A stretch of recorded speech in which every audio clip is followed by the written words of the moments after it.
Whoa, people! What just happened there?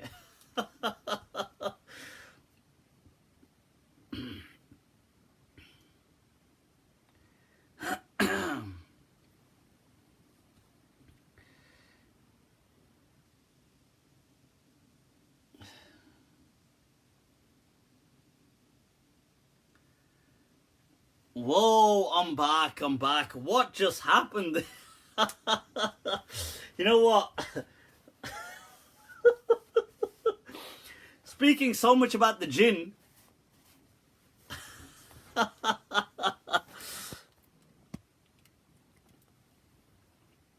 I swear this is, well, I'm back, people. Speaking so much about the jinn, I just got interrupted right there just as I decided to, I don't know what that was.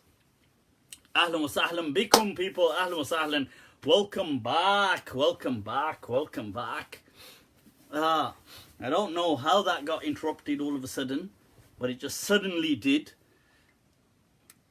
Made no sense, but chalo. Sorry, I'm just straightening this up. I had to take this off and restart it. Right, so all right, people, so these village wars, what's been going on? So let me just recap briefly. God, my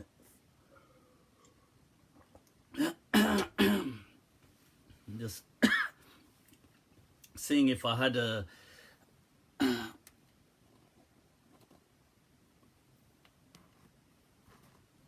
so right now so right, let's recap, people. Asrar had accepted the debate from Maulvi Usman, a graduate from Bari Deobandi, who had for once, people, done a game-changing move. The game changer was, for decades on end, the Brelvi ulama have been accusing the Deobandis of blasphemy. And they've been saying these people blaspheme against our Prophet, they're disrespectful, blah, blah, blah, all these kind of things. And the Deobandis have been on the back foot. They've been kind of running away. You know, these people have said, look, Rashid Ahmed Gangohi said this, Qasim Nanotvi said this, Ashraf Ali Thanwi said this, they're all full of blasphemy, blah, blah, blah, all these things. And for decades on end, the Deobandis have been justifying. Usman, what he did, and I gotta, credit where credit is due. I gotta rate Maulvi Usman for his tactic. You see, what he did is, his move was a Copernican move, people. It was like Copernicus, okay? Because he said, forget about the Deobandi Akabir. How do you justify your blasphemies? So this is, I'm telling you, this is like a game changer, because this is like a cognitive dissonance that, wait a minute, what? Brelvi blasphemies? Because the Brelvis have been for non-stop saying things like, Gustach, Gustach, these people disrespect the Prophet, Gustach, Gustach. And now he said, I've got potentially hundreds of blasphemies by your elders. Why are you not making noise about these? So that's the backdrop. So I gotta, credit where credit is due, that what Maulvi Usman did is a tactic that you wouldn't have really expected, because even in Pakistan and those places where these debates originate from, even over there, those people have not really done this tactic. Not popularly anyway. I haven't really heard of it, to be honest. I mean, if some people have, but it's not so well known. Now, Asrar reacted by, first of all, trying to give a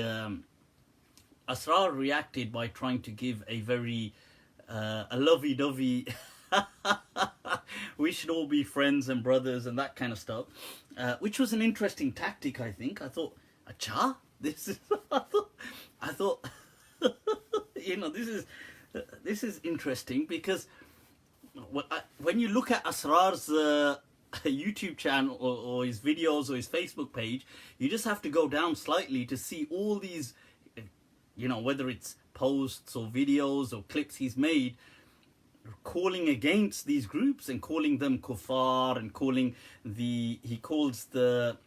so he's got a video clip, for example, on YouTube where he says he supports the fact that the leaders of the founders of Deoband are kafir. Ashraf Ali Thanwi, Rashid Gangohi, Qasim Nanotwi, these people, he calls them, he supports the fatwa that they are kuffar, they are not Muslims. And so I thought, okay, that's interesting that, you know, you're now saying that, no, we're all, we should all be kind of friendly and cooperate. However, if you look at your own post, but there was that said, they still decided to meet. Now, I gotta say, from the outset, look, this one thing is clear. This was anybody watches this, I think it's only about, it's probably about 20 to 30 minutes long. This is the debate, right? This dialogue that they have. Asrar clearly, in my understanding, loses this debate, and Usman clearly won it. That's in my understanding. You can watch it for yourselves. Usman comes down to Birmingham and they meet in this place. Now, to be fair, I personally would probably, as a person, disagree with both of these people, and I don't think I'd have much in common, and in some things maybe more in common with Asrar, maybe not, then maybe Usman. I'm just saying, so it's me seeing this as from my viewpoint, it's very different. I'm just saying because I don't really agree with either of these people on many of their issues or their approaches. Yet, if you watch this, you can clearly see that Asrar just made a fool of himself. Seriously. So what happens? Check this out, folks. They meet, they record this.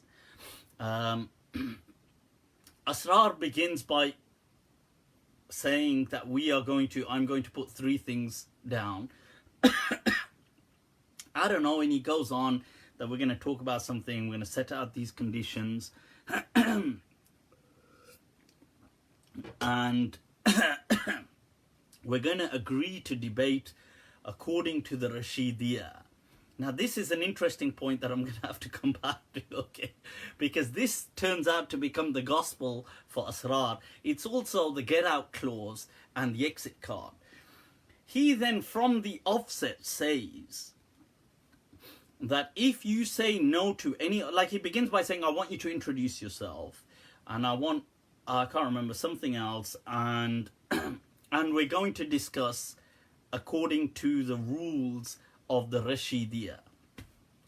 And if you say no to any of these things, then the second thing is there will be no abuse. And that, I think, is a very good thing, to say there's no abuse. Only to see that he himself goes on to abuse. Asrar.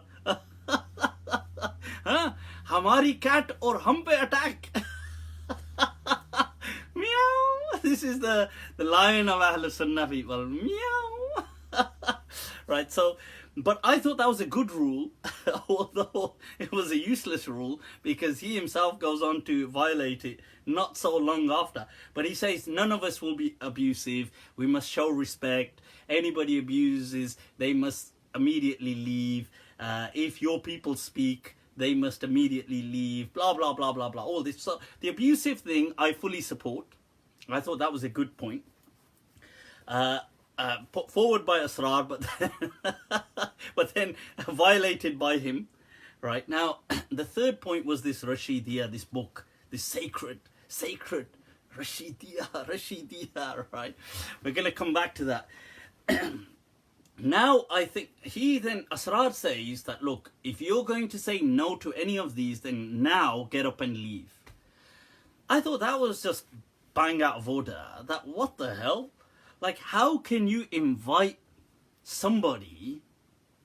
How can you invite somebody and then just say to them, this is your opening conversation, that, look, we're going to speak according to this, we're going to speak according to this book. If no, then exit right now.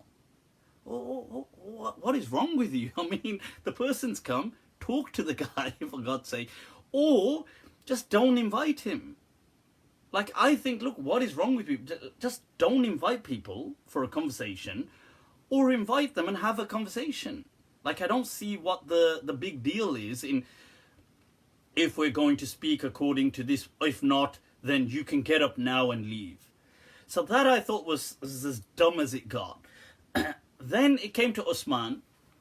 To be fair, I think, you see, so when it comes to the introduction part, I thought that was a fair point. Although, to be, what would have been better is if Asrar got somebody to introduce them both. That would have probably made it more fair, more like just a spokesperson, just to say, look, this is who Asrar is, this is what he's done, this is what he's studied, this is who Usman is. That would have been a more genuine kind of thing. But okay, he said to Usman, introduce yourself. Usman, in my understanding, should have just introduced himself. I don't know why he got a petty on not introducing himself. His point was, you already know who I am, but I just thought, look, what's wrong with just saying, look, this is who I am, this is where I've studied, this is where I've done my alim course. No big deal, really. I don't see... So I think that was petty on Usman's part for not introducing himself. Then it comes to this book. Now, people must be wondering, what is this? What is this book, for God's sake? Right, so basically, let me give you some backdrop, people. So there was a scholar from the 8th century of Islam, a philosopher and theologian by the name of Sayyid Sharif al-Jurjani. So Jurjani, so Jurjani wrote a book called Adab al-Bahth wal-Munadhara. So he wrote this book of the kind of, not art really, because it's not so concerned with art, but it's more like a logician approach to debate, as in what debate is about, and he himself was a philosopher, so basically categorizing things, and Aristotelian kind of taxonomy and categorization, and so a debate consists of certain things. There are certain arbitrators, certain decisions to be made. There must be a debate, a topic of discussion. The topic, one person will be the claimant, the respondent. So he's kind of categorizing and laying out what is, he's kind of in some ways trying to make scientific a debate art. Now, this book, then, about 3 centuries later, there's an Indian scholar by the name of Abdul Rashid Jaunpuri. Now, sorry, oh God. Just had this cold, you see. So now, Abdul Rashid Jaunpuri, who was a scholar from the time of Shah Jahan. So those of you that remember the Taj Mahal from India, in fact, and Shah Jahan actually, he I believe kind of had him do some work for him as well and stuff like this. So he's from that time, and he wrote a commentary on this book of Jurjani. So it's his sharah, his commentary on, so this is the Rashidiyya, right? So so it's from about just under 400 years ago, right? So about over 350 odd years ago. So this Rashidiyya is just, so it's basically Aristotelian kind of categorization of debates. It's not the word of God. So Asrar Rashid, with his Rashidiyya, I don't know whether he thought it's because it rhymes with my name or something, but he's given this book he's treating this book like giving it this lofty status that any discussion with Muslims must take place in accordance with the regulations and rules as highlighted in the Rashidiyah. And anything outside of the Rashidiyah, we cannot engage in that dialogue. Which is so goddamn stupid, because you don't need somebody to teach you in how to, you see, now this is when Asrar came to see me. He initially tried this tactic, okay? Now I saw some of the people saying, oh, you never said this to Abu Layth. He actually did, right? He tried, you know, this one he tried, you know? But this one, no luck, you know, no luck here. I said to him very clearly, no, before he came, he did try, if you remember, if you watch that, he did actually say, we're going to talk in accordance with, and I said, no. I said, listen, I don't need somebody to teach me on how to have a conversation. Do you understand? I said, I don't need to read a book on telling me how to have a conversation. That, you know, if you do, that's your problem. I said, I'm just going to talk, and the only judge is the Quran was Sunnah. Quran was Sunnah. I said, you could take the rest of your things and keep them. I'm not interested in your books and your Quran was Sunnah. And I said, the voice of reason, of course, because it is what receives the Quran was Sunnah. Now, other than that, I said, you can mention anything, but it is not a form of evidence for me. And as to, I need a book to tell me how to have a conversation, I said, you got to be joking, mate. I don't need somebody from the 11th century or from, you know, whatever, 11th century Hijri to tell me how to have a conversation. You got to, you're having a laugh, mate. Right, so here, there was the Rashidiyah. Rashidiyah. And Usman was saying to him, look, listen, let's just talk. Let's get on to the point. And Asrar was like, Rashid. In the words of, you know, Nurinat, we spoke earlier on about Molajat, that, O Thalle te aa Sonia. Why don't you leave your lofty Rashidiyah for a moment and O Thalle te aa Sonia, let's have a conversation about this.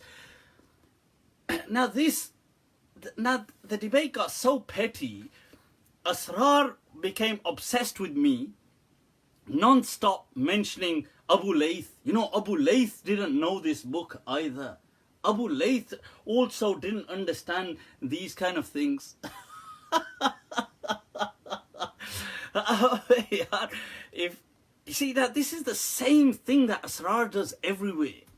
Now, the thing is that here Asrar has just now been exposed much more. You see, he tries this tactic everywhere. He goes, he refuses to engage in a conversation, and he just non-stop, stubbornly mentions some point and refuses to go. With me, it was this point of Santa Claus. Is Santa Claus real? Is Santa Claus real? Is Santa Claus real? Santa Claus is coming to town. Is he real? Is he real? I was thinking, what is this? Is he really? I mean, what kind of a stupid question is that? So that went on for 45 minutes in our dialogue. Now you can see here this Rashidiyah. Do you agree to the Rashidiyah? Do you agree to the Rashidiyah? What is this Rashidiyah? And then, what's his name? Sorry, Usman says to him, oh, Ibrahim alayhi salam had a debate in the Quran. Although I did think, what the hell, that was a bit of a... But he uses that as a proof to say, look, why can't we just have a debate? So Asrar's response was, no, that's for kuffar, but for for Muslims, we have to stick to the Rashidiyah. And you're thinking, and then Usman says to him, yeah, but what about with Abdurrahman Hassan? You never use the Rashidiyah. And he says, yeah, but he wasn't, he's a Salafi.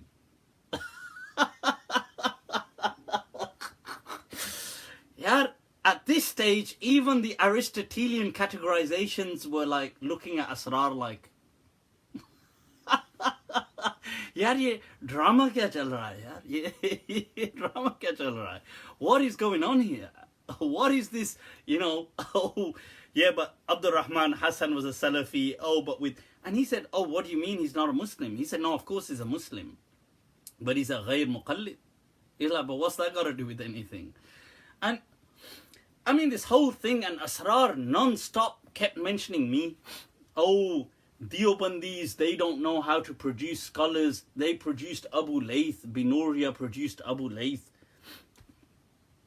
Is Asrar G forgetting that way before Binoria, I was in Damascus, you know Damascus, where Asrar himself claims to have studied.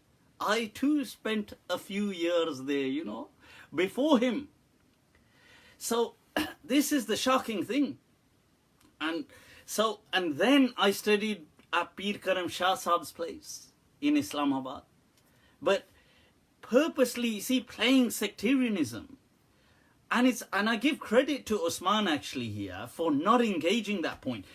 Asrar must have brought up my name on so many occasions. Yet, I gotta say that, I watched that and I thought, I'm impressed actually. Usman didn't actually take the bait on any of those. So I thought, well played. This guy, well played. But I was actually so disappointed. And the whole thing, Asrar then says to him, oh, you know what? He says to him, you're ignorant. Now, to be fair, there was a point where Usman asks, Maulvi Usman, asks Asrar, do you consider me to be a Maulana? So Asrar says yes. Now, I give Asrar respect there. that is actually a respectful response. Now, I don't know whether he actually believes it or not, but at least he said that. And I think when he asks Usman that what, don't you accept me to be a Maulana? Here, I think Usman actually, I think that was disrespectful. He of course, he should accept that he's a sheikh in his own standing. For Usman to say, no, I don't consider you to be a scholar. He said, I know your people call you a scholar, but I don't consider... I think that was... it wasn't directly rude, but it was indirectly rude. So I think, to be fair, Asrar was respectful initially in saying, I call you a Maulana. But then he followed that up by saying, you are ignorant. I was watching that like, what? He goes, you are an ignorant person, ignorant. and it was just ridiculous. So that was abusive, I suppose, language. And then their debate is interrupted. Then Usman says, I'm going to bring out the Brailvi books and I'm going to read them. And he says, no, we have to first of all agree on Rashidiyya. Are you Mu'allil? Are you Mani'? Are you this? Are you that? And all these Aristotelian kind of categorizations, it's like a desperate plea to kind of adopt sophistication. Like, you're here for a reason. Look, like if somebody said to me, look, you, for example, have made a claim. Like, Mufti, you've said, I don't know, let's just say, it could be anything. Like, it could be the Bukhari gate, or you've said, that Jesus, the second coming isn't going to happen, or anything controversial. Now, for me to say, okay, well, first of all, you've, this question of yours that you've asked, can you explain the literary devices that are being used within this, and how are these literary devices categorized in taxonomic order by the grammarians? It's like, what? And then if I say, so you don't know how the grammarians have hierarchically structured these rhetorical devices. Aha! So you are ignorant. Aha! यार ये drama क्या चल रहा है यार, ये drama क्या चल रहा है? Look, I've got nothing against Aristotle. I love all the philosophers. But my point is, when somebody's making a claim, it's very simple to understand what they're saying. We don't need to resort to Aristotelian Greek taxonomy or classification of words and postulates, for example. We don't need to do that just to kind of look sophisticated. If somebody's saying to me, look, you made a claim about this, so I'd say, well, okay, fine, I've made this claim. What is your problem with it, or let's get into the dialogue. So if somebody was to say to me, you've said there is no second coming, I would say, well, okay, I take it you believe there is. The person would say yes. I would then ask them, okay, would you mind explaining or listing what it is that you actually believe about this second coming? I would like to have a list of the details of this belief. So for example, he's going to come, he's going to do this, he's going to do this. I'd like the detail. What am I supposed to believe? And then from here, I would like to question some of these things. And we can have a conversation. I mean, that's meant to be what the dialogue is. Or if somebody says, you've got a problem with Bukhari Gate, and then I would say, well, what do you believe, that this is certain, it's absolute certainty? Would you say there's some doubt? No, I believe it's 100% truthful. Okay, in that case, would you accept there's discrepancies in the different manuscripts? Okay, you do accept discrepancies. Do you accept all the discrepancies to be equally valid, or are some more valid than others? Okay, so you accept there's a variation, and so you accept some things are not as strong as others. Okay, so you accept that there's some unreliability in these things. Can we look at some of these narrations? Let's have a discussion. This is how a dialogue ought to happen. Now, to become like, well, no, let's stop it. When you question me, you used a particular verb. I would like you to break down the derivatives of that verb and explain to me the history of how this verb morphed into this understanding. I mean, what on earth has that got to do with anything? Are you bored? यार ये चल क्या रहा है यार, ये क्या हो रहा है बॉस, क्या हो रहा है? Get to the point. मुद्दा पे आओ. Like, come to the actual point. Have a conversation. Let the guy open the book and say that, look, today, so he read from a book called Miqyas Hanafiyat of Achravi Saab.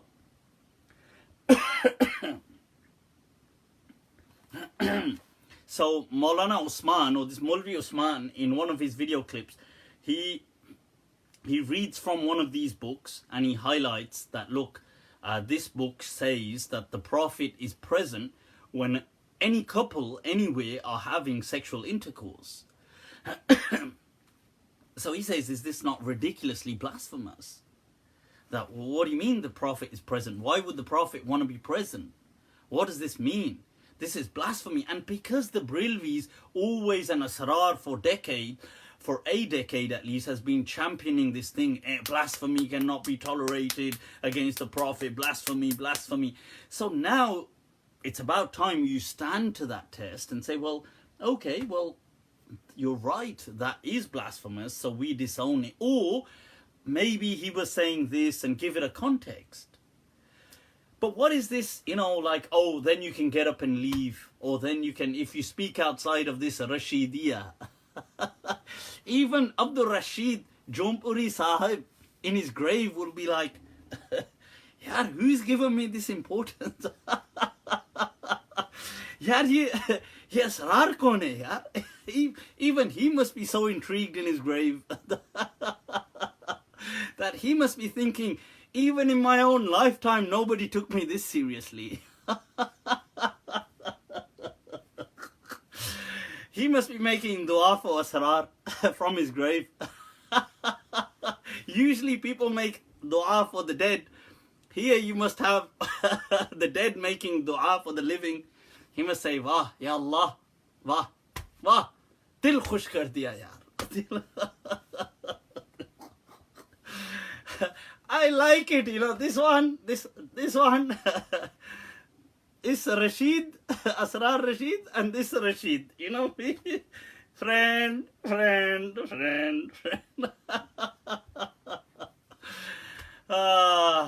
People, it's fun and games, fun and games. So that's what the village wars are going on right now. And there seems to be this huge party split going on. I hear our good old friend, Molvi Makri, those of you that remember John, Johnny, Jonathan, do you remember earlier on we spoke about Yasir al-Hanafi, aka Father Gonzalez from Omar Akbar Anthony. Right, so John, Johnny, Jonathan, those of you that remember the song.